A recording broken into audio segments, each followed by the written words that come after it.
ये कहानी एक सच्ची घटना पर आधारित है। एक लड़की जब शाम के वक्त ऑफिस से घर ऑटो में जा रही थी, तब उसके साथ जो हुआ था उसके बारे में ये कहानी है। जूली शाम के वक्त ऑफिस से घर जाने के लिए ऑटो का इंतजार कर रही थी। कुछ देर इंतजार करने के बाद जूली को एक ऑटो मिल गया और वो उसमें बैठ गई। तभी उसके साथ एक लड़का भी ऑटो में बैठ गया। जहाँ पर जूली को जाना था, उस लड़के को उससे कुछ ही दूरी पर आगे जाना था। उस लड़के को देखते ही जूली समझ गई कि लड़का बहुत थका हुआ है। उस लड़के के कपड़े भी थोड़े गंदे थे। ऑटो में बैठने के 10 मिनट बाद ही उस लड़के को नींद आने लगी। वो लड़का कोशिश कर रहा था कि नींद न आए, लेकिन उसको नींद आ जाती है और वो सो जाता है। करीब 5 मिनट के बाद उस लड़के को गहरी नींद आ गई और उसने उसका सर जूली के कंधों पर रख दिया। नींद इतनी गहरी थी कि उसको पता भी नहीं चला कि उसने उसका सर जूली के कंधों पर रख दिया है। जूली को इस बात का एहसास था कि ये लड़का बेचारा पूरा दिन काम करके थक गया है, इसलिए उसने उस लड़के से कुछ नहीं कहा। 5 मिनट के बाद रास्ता थोड़ा खराब आ गया और ऑटो थोड़ा उछलने लगा और एक झटका लगने से उस लड़के की नींद खुल गई। नींद खुलने पर उस लड़के को एहसास हुआ कि उसने अपना सर जूली के कंधों पर रख दिया था।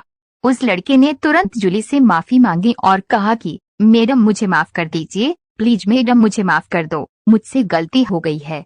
मैंने जो किया उसके लिए मैं बहुत शर्मिंदा हूँ, प्लीज माफ कर दो। वो लड़का लगातार जूली से माफी मांगता रहा। जूली ने कहा, अरे इसमें इतना माफी मांगने की कोई जरूरत नहीं है।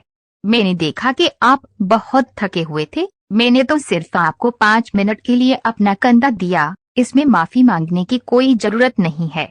तुम क्यों इतनी माफी मांग रहे हो? जूली की बात सुनकर उस लड़के ने राहत की सांस ली और कहा कि मैडम, आप बहुत अच्छी इंसान हो। लड़के ने जूली से ये भी कहा कि मैं डर गया था कि कहीं आप मुझे आवारा लड़का ना समझ लें। आपने तो इस बात का बिल्कुल बुरा भी नहीं माना। अगर आपकी जगह पर कोई दूसरी लड़की होती तो वो मेरी इस हरकत के लिए पुलिस में रिपोर्ट कर देती। मैडम, मैं एक अच्छे परिवार से हूँ और कुछ दिन पहले ही मुझे मार्केटिंग की जॉब मिली है।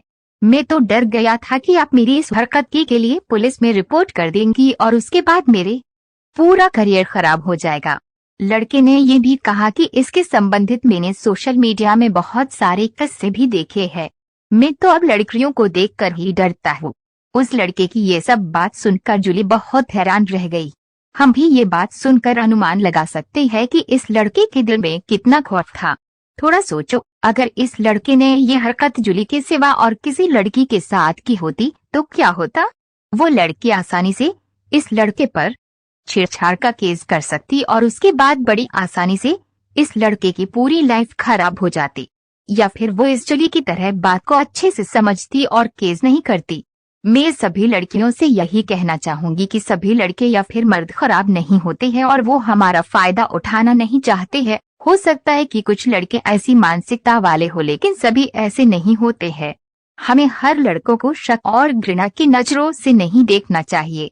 और मैं सभी लड़कों से यही कहना चाहूंगी कि सभी लड़कियां बिना सोचे समझे लड़कों पर केस नहीं करती है।